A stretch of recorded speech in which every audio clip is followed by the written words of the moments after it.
ये common size statement के अंदर ऐसा आपको क्वेश्चन दे रखा होगा।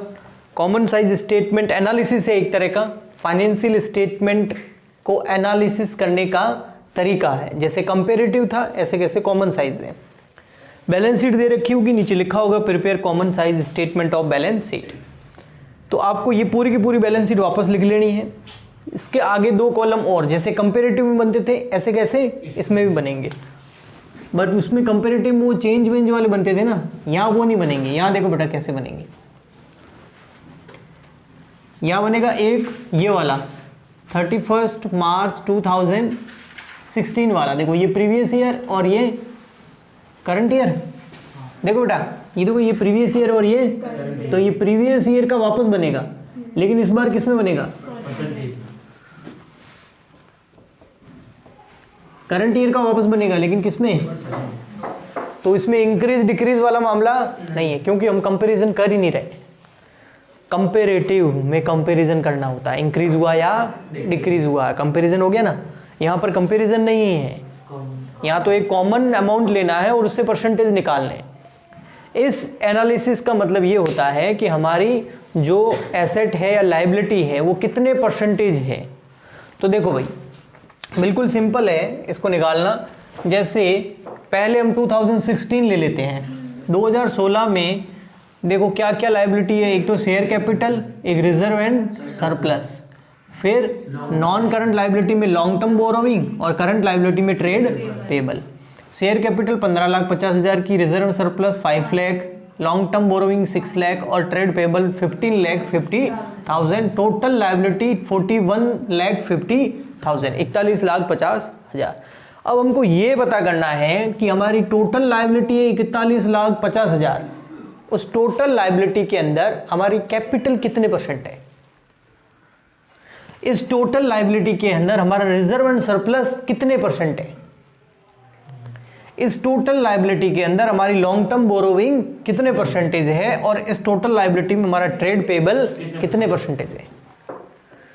जैसे किसी के परसेंटेज आते हैं ना, 73% बन गए या 74% बन गए, लेकिन उसके सारे सब्जेक्ट में 74 नंबर होते हैं क्या, तो 100 में से किस में कितने परसेंट, किस में कितने। तो यहाँ पर भी अपन को यही पता करना है। तो बहुत इजी है ये, क्या करना है आपको, देखो इसका पता करना है, 15 लाख ले लो, डिवाइड बाय 41,50,000, ऐसे ही तो निकालना। ये 15 लाख इसका कितना परसेंट है, मल्टीप्लाई बाय 100, बस आ जाएगा। तो देखो 15 लाख कुछ पॉइंटों में आएगा, ये 15 lakh divide by 41,50,000 multiply by 100, तो ये आ गया 36.14%।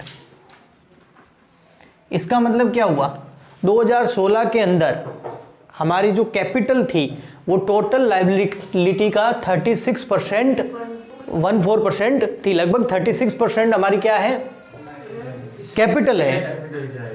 ठीक है ना, टोटल लायबिलिटी में इतना हिस्सा तो कैपिटल का ही है। ओके, ऐसे कैसे हमारा रिजर्व देखो कितना है, 5 लाख,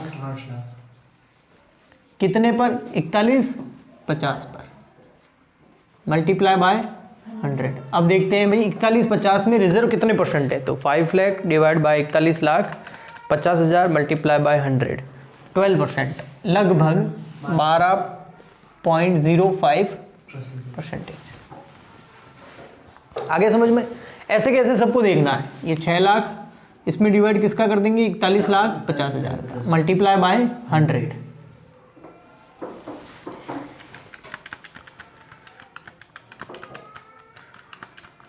14.46%, 14.46%। ऐसे कैसे, ये देख लो ट्रेड पेबल कितना है, 15,50 डिवाइड बाय 41,50,000 इंटू 100। देखो ध्यान दो बेटा, ये बहुत इजी है, सिंपल है, और एग्जाम में आ जाता है ना, तो ये फ्री फोकट के नंबर होते हैं बेटा, कोई आपको एक्सप्लेनेशन नहीं देना होता है इसका। 37.35%। और अब इन सब की टोटल करोगे ना तो वो कितनी आएगी, 100%। बस जैसे ये किया ना, ऐसे कैसे कौन से साल का करना है, 17 का, लेकिन 17 में डिवाइड किसका कर देंगे, 32,50,000 का। ठीक है, तो देते हैं, देखो शेयर कैपिटल 12 है ना, तो 12 lakh divide by 32,50,000 multiply by 100, इधर भी लिख दूं, पहले लिख देता हूँ सब, है ना। 5 लाख डिवाइड बाय 3250। सर हमको भी उधर ऐसे लिखना है क्या? नहीं, ये रफ वर्क है, आपको तो सिर्फ परसेंटेज लिखने हैं। हाँ, ये तो मैंने आपको समझाने के लिए यहाँ पर लिखा है, आप वहाँ पर रफ में कैलकुलेट करो और सीधा लिख दो। उसमें भी लिखना है वो आपने पहले कराया। हाँ उसमें भी, और रफ में है सब। ये तो अभी मैंने, आप घर पे वापस इसको देखोगे ना आंसर को, तो समझ में आ जाएगी अमाउंट आया कहाँ से है उसके लिए। हाँ आप चाहो तो नीचे वर्किंग नोट बना के इनको कर सकते हो, ठीक है। ऐसे कैसे इधर आ जाएगा फिर वापस 5 लाख 32 50 100, फिर आ जाएगा इधर कितना है 10 50 10 50 32 50 100। ये तो कंपेरेटिव से भी इजी है, कंपेरेटिव में फिर भी इंक्रीज और डिक्रीज करना है, इसमें तो कुछ नहीं, टोटल का डिवाइड करना है सब में। यही तो किया, टोटल लायबिलिटी का सब में क्या करना है, डिवाइड और 100 से मल्टीप्लाई करना है। ये तो थोड़ा पॉइंटों में आ रहा है आंसर, कई बार तो एकदम एग्जैक्ट आंसर आने लग जाते हैं, फटाफट यूँ निकल जाते हैं वो, ठीक है। और एग्जाम में तो हमेशा सिंपल कैलकुलेशन ही आती है। कितने नंबर का होता है? ये 4 नंबर का हो सकता है, 2 आएंगे या 1 आएगा? 10 आएंगे ऐसे। ये क्या आएगा भाई? क्या होगा इसका? होगा इतना। अरे इसका किसका, तू रहने दे यार, यूँ क्या कर रही है फिर। ये आ गया 15.38%। कॉमन साइज स्टेटमेंट है तो इसमें कॉमन सेंस तो लगाओ, इसके ज़्यादा से ज़्यादा कितने क्वेश्चन आएंगे, एक आएगा, ठीक है। 15.38%। बस छोड़ दो उसको, परेशान नहीं करना बच्चे को। 32.30 31%। और इसकी टोटल करोगे तो कितनी आ जाएगी 100%। जो कांड हमने लायबिलिटी के साथ किया है वो कांड हमको एसेट्स के साथ भी करना है, ठीक है। देखो पृथ्वी, तू बेटा घूम मत ज़्यादा। देखो 14 lakh divide by 41,50,000 multiply by 100। इधर देखो प्लीज़, अगला क्या होगा 16 lakh divide by 4150 multiply by 100। फिर 10 lakh divide by 4150 multiply by 100। और फिर 150 4150 100। प्लीज़ देखो, मैं अगर आ गया ना मेरे पे, फिर आपको भी पता है जो बातें बोलूँगा ना 3 दिन नहीं भूलोगे। ये हो गया 7.4%। 4150 पृथ्वी, देख बेटा बदतमीजी मत कर, देख ये कितना हो गया 24.01%, ठीक है। फिर आएगा 150। आप चाहो तो लिख सकते हो उसको, है ना, फटाफट लिखना स्टार्ट कर दो। 3.61%। अब मैं ये सीधा निकाल दूं क्या, इसको भी करूं ऐसे? देखो इधर, इसमें अब डिवाइड देके दिखाऊं या सीधा लिख दूं? सीधा लिख दूं ना, वही तो 8 लाख डिवाइड बाय 3250। नहीं तुम सीधा मत लिखना बेटा, तुम बहुत टेढ़े लोग हो, हैं?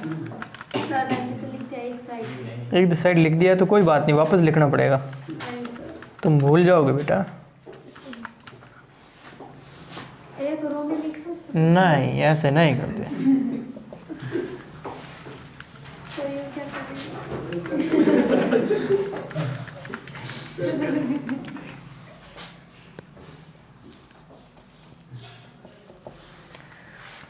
फिर 250 7.69%। इसकी टोटल करोगे तो ये हो जाएगी 100%। लो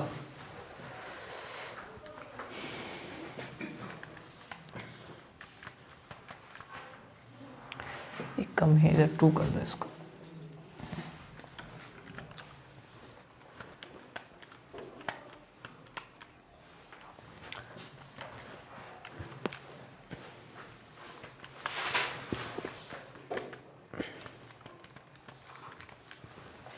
ओके बहुत इजी था ये, है ना। एग्जाम में जो कैलकुलेशन आती है ना, वहाँ कैलकुलेटर की ज़रूरत आपको नहीं पड़ेगी, वो बहुत सिंपल कैलकुलेशन आती है। फर्स्ट ईयर सेकंड ईयर में कैलकुलेट करता है। हाँ, बीकॉम में कैलकुलेटर अलग होता है, उसके बिना तो क्वेश्चन 3 घंटे का पेपर फिर 10 घंटे में सॉल्व होगा बिना कैलकुलेटर के।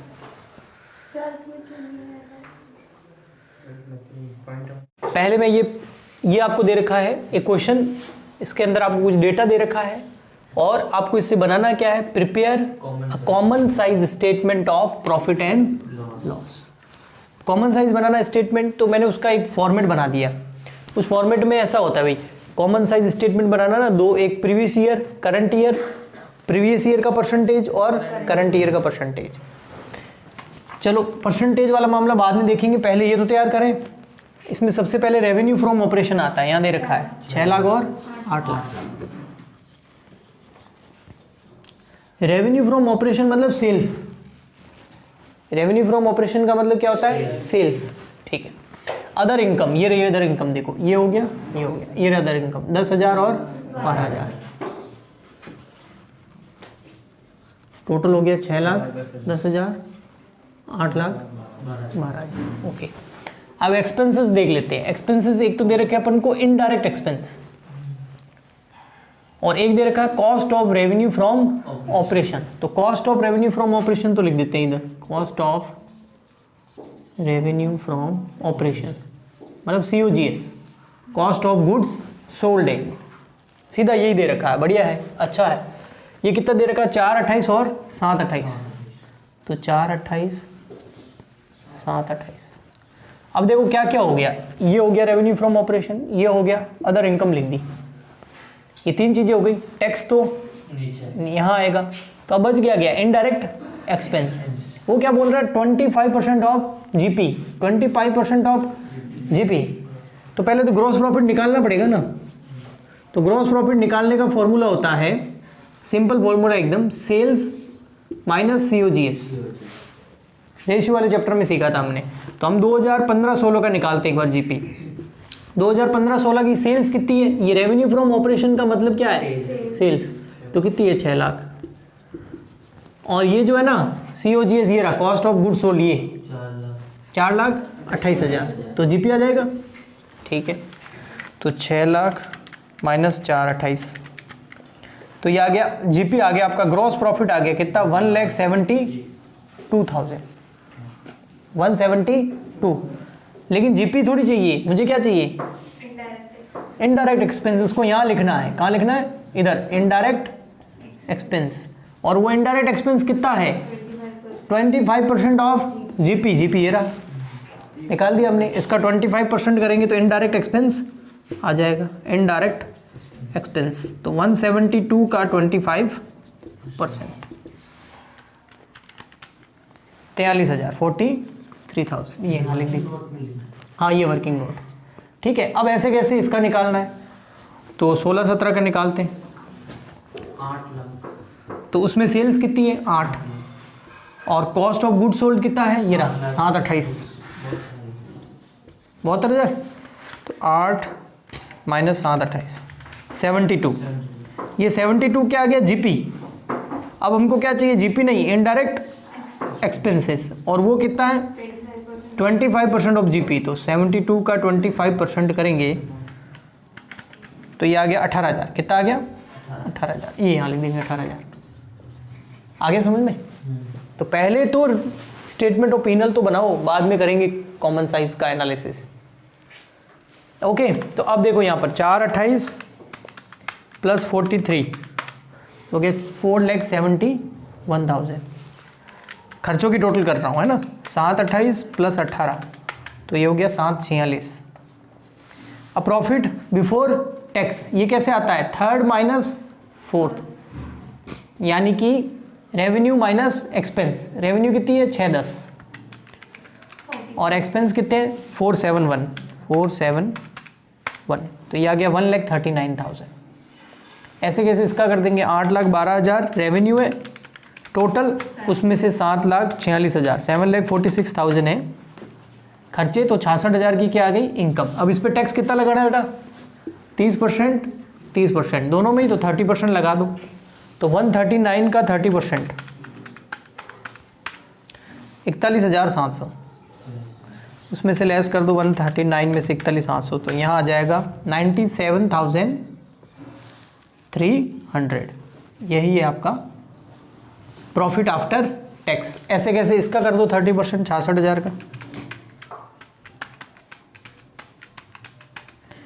46,200, ये माइनस में है ना, ये देखो लेस टैक्स, तो 66,000 माइनस 46,200 तो आएगा 19,800। अब जाके तो P&L बना है, बैलेंस शीट की तरह नहीं है कि सजा के दे दिया और सब आगे लिखना है।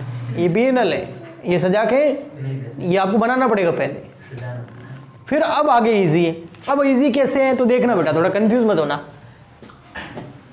6 lakh divide by 6 10 multiply by 100, 10,000 divide by 6 10 multiply by 100, 8 lakh divide by 8 12 multiply by 100, 12,000 divide by 8 12 multiply by 100, 4 28 divide by 4 71 multiply by 100, 43, ऐसे करते जाएंगे।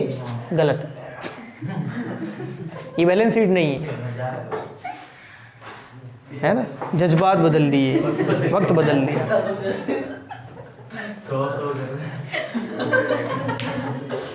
तो जोश जोश में भी आपको मज़ा आ रहा था, तो ऐसा नहीं है। कॉमन साइज के अंदर ध्यान रखना है, जो डिवाइड किया जाएगा ना, जितने भी यहाँ पर आइटम लिखे हुए हैं इन सब में डिवाइड होता है सेल का, क्योंकि चाहे खर्चा हो चाहे प्रॉफिट हो, कुछ भी चीज़ हो, उसका हम परसेंटेज किससे कैलकुलेट करते हैं? सेल से, कि वो सेल का कितना परसेंट है, क्योंकि मेन अर्निंग सेल्स ही तो है। एक्चुअल में देखा जाए ना तो जितने भी खर्चे हो प्रॉफिट हो वो सब सेल का ही पार्ट होता है। जैसे मेरी सेल है ना 1 लाख रुपए, सब इसमें ही तो है। इसमें रॉ मटेरियल कितना लगा होगा, मान लेते हैं भाई 20,000 का रॉ मटेरियल लगा हुआ है। भाई 1 लाख का मोबाइल है, मान लेते हैं रॉ मटेरियल कितना लगा हुआ है 20,000 रुपये का। लेबर कितनी लगी हुई है 10,000 रुपये की। अदर खर्चे कितने लगे हुए हैं, मान लेते 5,000 रुपये का। बाकी क्या है, सेलिंग एक्सपेंस कितने लगे हुए हैं, वो लगे हुए मान लेते 10,000 रुपये के। बाकी क्या क्या हो गया, प्रॉफिट 20 30 40 45 55,000 का प्रॉफिट। बड़ी बड़ी कंपनी ऐसे कमाती है, इतना मार्जिन होता है उनमें। तो ये क्या था, सेल्स। तो ये सब किसके पार्ट है, तो मैं यही देखूंगा ना भाई, हमारा रॉ मटेरियल सेल का कितना परसेंट है, हमारा लेबर सेल का कितना परसेंट है, हमारे जो अदर खर्चे हैं वो सेल का कितना परसेंट है, हमारे सेलिंग खर्चे सेल का कितना परसेंट है, और प्रॉफिट सेल का कितना परसेंट है, और टैक्स सेल का कितना परसेंट है। तो सब में डिवाइड किसका होगा, सेल्स का। बेटा मैं टोटल रेवेन्यू का नहीं बोल रहा हूँ, मैं सिर्फ किसका बोल रहा हूँ, सेल्स का। ये है सेल्स, रेवेन्यू फ्रॉम ऑपरेशन, इसका डिवाइड करना है सब में। आया समझ में। तो देखो यहाँ हो जाएगा 6 लाख में किसका डिवाइड करेंगे, 6 का ही करेंगे, तो इंटू 100 करेंगे तो कितना आ गया 100%। 10,000 में किसका डिवाइड करेंगे, 6 लाख का। टोटल का मत कर देना, ये बैलेंस शीट नहीं है। तो यह आएगा 1.67%, 1.67%। आगे समझ में। फिर इधर ये 428 है ना, इसमें भी किसका डिवाइड करेंगे, 6 का। 6 लाख का, सब में सेल्स का डिवाइड करना है। ओके 43,000 किसका डिवाइड करेंगे, 6 लाख। राजू समझ में आ रहा है, सब में किसका डिवाइड करना है, सेल्स का डिवाइड करना है। जितने भी चीजें हैं, जितने भी आइटम हैं, उन सब में सेल्स का डिवाइड करके परसेंटेज कैलकुलेट करना है। ओके फिर आप यहाँ 139 में इसमें निकाल दो, 139 डिवाइड बाय 6 लाख इंटू 100, 41 ये ना, इसमें भी मतलब समझ गए आप। अब मैं फटाफट डिवाइड कर देता हूँ। तो देखो यहाँ हो जाएगा 428 डिवाइड बाय 6 लाख इंटू 100, अगर 71.33%।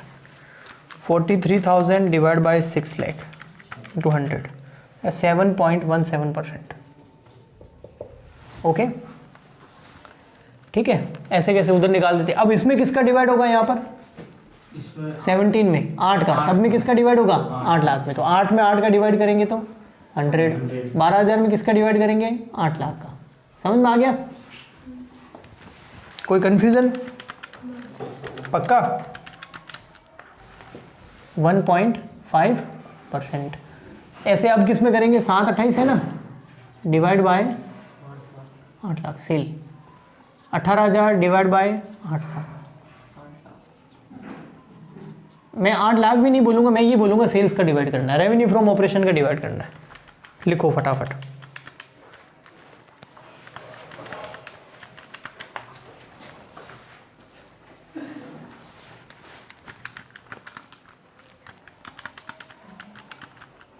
कोई रो रहा है, गाने बज रहे हैं? Sad song. गीत गा। Sad song. ब्याह में गीत गा रही हूँ। अच्छा, पहले गाए जाते थे ब्याहों में गीत, अब तो बच्चे पहले ही गा लेते हैं।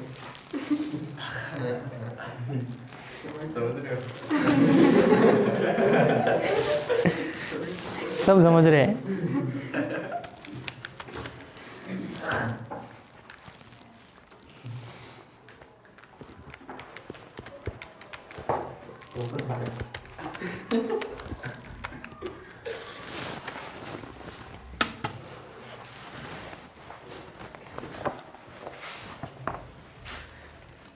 अभी टेक्नोलॉजी आई नहीं है, बाकी बच्चे व्हाट्सएप पे डिलीवर होंगे सीधे।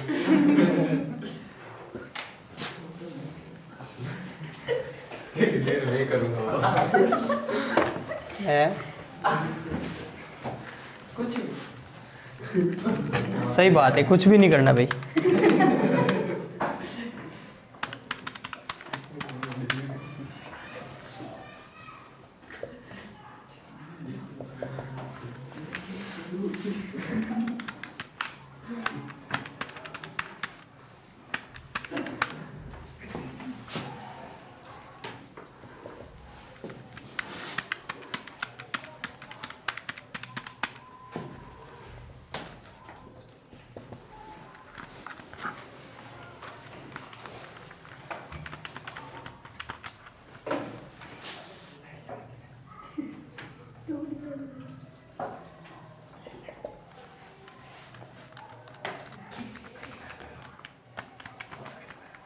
अरे औरतों की तरह बातें मत कर।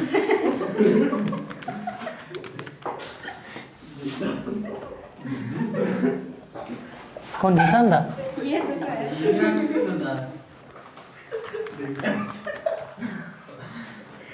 दिव्यांश को देखा बहुत झूठ बोलता है।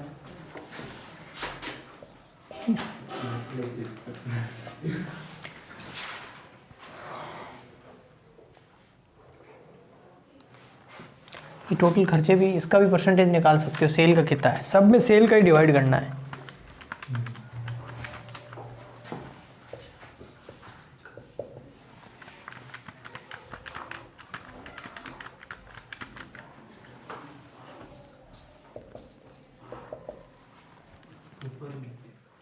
कर लेना।